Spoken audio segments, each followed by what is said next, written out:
এই, তুই এত কথা কইতাছস কে কত? হ্যাঁ, তুই কি শিক্ষক? না, বিপ্লব। গত কয়েক বছরে ব্যস্ততা ও দর্শক প্রিয়তায় নায়িকাদের মধ্যে বেশ এগিয়ে রয়েছেন শবনম বুবলী।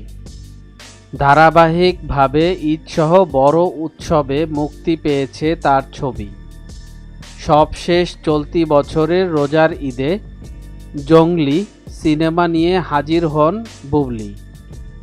এতে তার নায়ক ছিলেন সিয়াম আহমেদ। সাকিব খানের বরবাদ ছবির সঙ্গে মুক্তি পায় ছবিটি।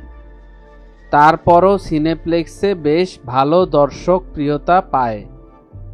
গত কোরবানির ঈদেও বুবলী সর্দার বাড়ির খেলা ছবিটি মুক্তির কথা থাকলেও তা পিছিয়ে যায়। তবে সামনের মুক্তি পাবে ছবিটি। রাখাল সবুজ পরিচালিত সরকারি অনুদানের এই ছবিতে বুবলীর নায়ক জিয়াউল রোশন। অন্যদিকে এই নায়িকার পিনিক শিরোনামে থ্রিলার ছবিও প্রস্তুত। যে কোনো সময় এই ছবির মুক্তির ঘোষণাও আসতে পারে। জাহিদ জুয়েলের পরিচালনায় এতে তার নায়ক আদর আজাদ।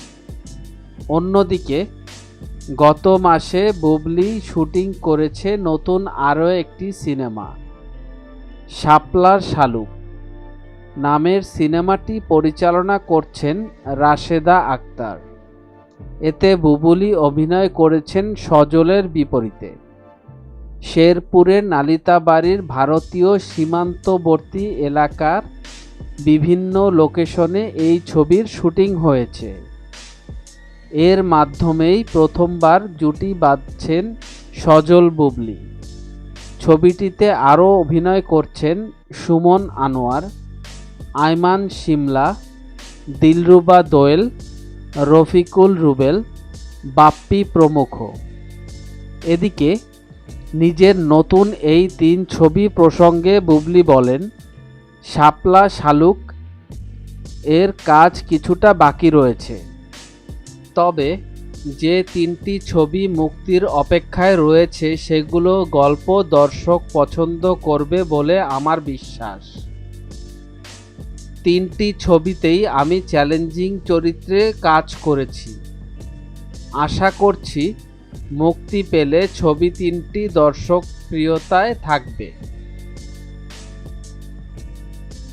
মিডিয়া জগতের এমন ইন্টারেস্টিং বিষয় জানার জন্য আমাদের এন্টারটেনমেন্ট আপডেটকে সাবস্ক্রাইব করুন এবং ভিডিওটি ভালো লাগলে শেয়ার করুন আপনার ফ্রেন্ডসের কাছে।